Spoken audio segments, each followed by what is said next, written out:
উজনি অসমত ইতিমধ্যে 3খন জিলাত বানে ভয়ংকৰ ৰূপ ধাৰণ কৰিছিল আৰু সেই বানত অসমৰ কেইবাগৰাকীও ব্যক্তি ইতিমধ্যে বানপানীত মৃত্যু আকলি ল'বলগীয়া হৈছিল। আৰু এই মুহূৰ্তত মই উপস্থিত আছোঁ গোলাঘাট জিলাৰ দেৰগাঁও বিধানসভা সমষ্টিৰ অন্তৰ্গত কছাৰীঘাটত বিনোদ হিলৈদাৰী নামৰ এগৰাকী ব্যক্তি বানে উটুৱাই লৈ গৈছিল আৰু তাৰ ফলত ইতিমধ্যে মৃত্যু হৈছিল।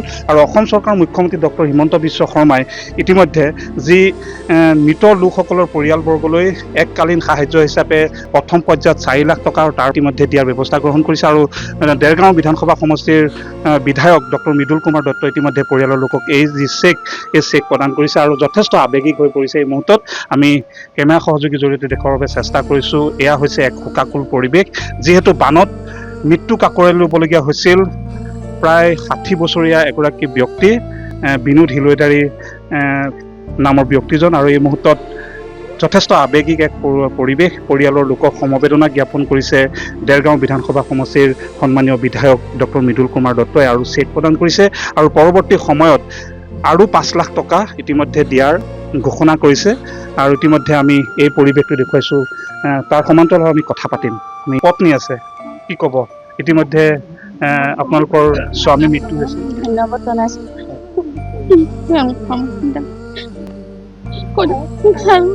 ধন্যবাদ জনাইছোঁ। মই ক'বলৈ মই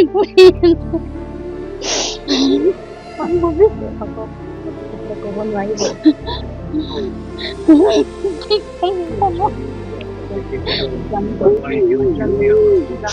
যথেষ্ট আৱেগিক হৈ পৰিছে, যিহেতু নিজৰ স্বামীক হেৰুৱাইছে। এই মুহূৰ্তত কন্যা আছে, কন্যাগৰাকী কি ক'ব? ইতিমধ্যে আপোনালোকক আহি দেৰগাঁও বিধায়কগৰাকীয়ে চেক প্ৰদান কৰিছে। পিতৃ আপোনালোকৰ ইতিমধ্যে মৃত্যু হৈছে। ছাৰক বহুত ধন্যবাদ, লগতে মুখ্যমন্ত্ৰী মহোদয়লৈ বহুত ধন্যবাদ। তেখেতে অতি সোনকালে এইবিলাক পদক্ষেপ লোৱাৰ কাৰণে, আৰু তেখেতে যথেষ্ট কষ্ট কৰিছে। আৰু পাপা ইমান সোনকালে আমাৰ মাজৰ পৰা নাইকিয়া হ'ব বুলি কোনোদিন ভবা নাছিলোঁ। আৰু যে আমি মানে 4টা ল'ৰা ছোৱালী ইমান হেৰিকে ডাঙৰ কৰিলে, তথাপিতো শেষ মুহূৰ্তত পাপাক মানে কি ক'ম, এতিয়া ক'বলৈ একো ভাষা নাইকিয়া হৈছে। ওলাই গৈছিল দেউতা সেইদিনা মহ এৰাল দিবলৈ ওলাই গৈছিলে। তেওঁ মহ এৰাল দিবলৈ গৈ ঘূৰি নহা দেখি, মানে অকণমান দেৰি হোৱা দেখি ঘৰত বিচাৰ লগালত পোৱা নাছিলে। তাৰ পৰা লগালগ আৰক্ষী বিভাগক জনোৱা হ'ল। তাৰপিছত আৰক্ষী আহি সকলো বিচাৰ কৰি প্ৰথম দিনাখন তেখেতক মানে পোৱাই নগ'ল, উদ্ধাৰ কৰিব পৰা নহ'ল। তাৰপিছত পিছদিনাখন তেওঁৰ মৃতদেহ উদ্ধাৰ হৈছে। এই মুহূৰ্তত যিহেতু মুখ্যমন্ত্ৰীগৰাকীয়ে যোৱাকালি ঘোষণা কৰিছিল আৰু আজি আহি পুৱাতেই আপোনালোকক বিধায়কগৰাকীয়ে আজি আৰ্থিক সাহায্য, এককালীন যি সাহায্য আপোনালোকক প্ৰদান কৰিছে, মুখ্যমন্ত্ৰীগৰাকীক কি ক'ব? মুখ্যমন্ত্ৰী ডাঙৰীয়ালৈ বহুত ধন্যবাদ আৰু তেখেতৰ দীৰ্ঘায়ু কামনা কৰিছোঁ। তেখেতে ইমানখিনি বানা সাহায্য মানে প্ৰদান কৰিছে। তেখেতে বানাক্ৰান্ত লোকক যথেষ্ট সহায় কৰিছে। তেনেকুৱা এজন মুখ্যমন্ত্ৰী আমি পাইছোঁ। তেখেতলৈ বহুত ধন্যবাদ আৰু লগতে ছাৰক বহুত ধন্যবাদ। আৰু ইতিমধ্যে আমি এই পৰিৱেশটো দেখুৱাইছোঁ। তাৰ সমান্তৰালত আমি কথা পাতিম। আমি বিধায়কগৰাকী আছে, কি ক'ব? ছাৰ, যিহেতু এগৰাকী ব্যক্তি ইতিমধ্যে মৃত্যুক আঁকোৱালি লৈছে, মুখ্যমন্ত্ৰীৰ নিৰ্দেশ মৰ্মে আপোনালোক আহি ইয়াত উপস্থিত হৈছে, কি ক'ব? প্ৰথম কথা, মই মৃত ব্যক্তিজনৰ মই তেখেতৰ আত্মাৰ সদ্গতি কামনা কৰিছোঁ। আৰু মই ভগৱানৰ ওচৰত প্ৰাৰ্থনা কৰিছোঁ যাতে এই পৰিয়ালটোৱে সেই যি মৃত্যুৰ শোক, সেইখিনি যাতে তেখেতসকলক সম্বৰণ কৰিবলৈ ভগৱানে শক্তি দিয়ে, সেইখিনি মই কামনা কৰিছোঁ। আৰু প্ৰভু ভগৱন্তই এই মৃত ব্যক্তিক যাতে বৈকুণ্ঠত স্থান দিয়ে, সেই কথাও মই ভগৱানৰ ওচৰত প্ৰাৰ্থনা কৰিছোঁ।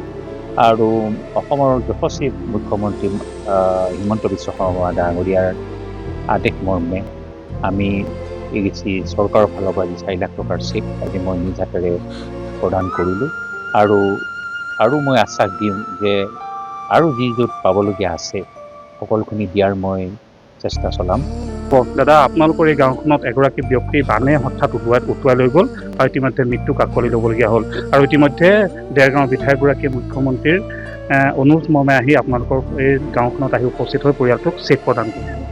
জয়তে অসম চৰকাৰৰ মুখ্যমন্ত্ৰী ডাঙৰীয়াক আমি ধন্যবাদ জ্ঞাপন কৰিছোঁ। বিনোদ হিলৈদাৰী এজন বৰ কৰ্মী লোক আছিল।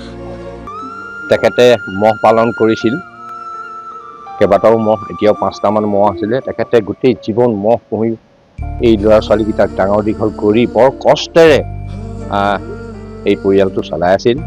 বহুত বহুত ধন্যবাদ জ্ঞাপন কৰিছোঁ তেখেতৰ।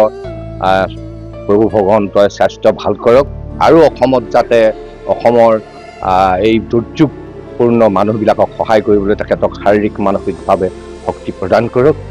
আৰু এই মুহূৰ্তত মই সেই যি মৃত ব্যক্তি বিনোদ হিলদাৰীৰ ঘৰত উপস্থিত হৈ ইতিমধ্যে চৰকাৰৰ ফালৰ পৰা আগবঢ়োৱা যি চেক, এই চেক ইতিমধ্যে দেৰগাঁৱৰ বিধায়কগৰাকীয়ে আহি ইয়াত প্ৰদান কৰিছে আৰু শোকাকুল এক পৰিৱেশ ঘৰখনত। আৰু বিধায়কগৰাকীৰ লগতে মুখ্যমন্ত্ৰীয়ে সমবেদনা জ্ঞাপন কৰিছে এই পৰিয়ালটিক আৰু গাঁৱৰ ৰাইজেও মুখ্যমন্ত্ৰীগৰাকীক এনেধৰণে ধন্যবাদেৰে উপচাই পেলাইছে।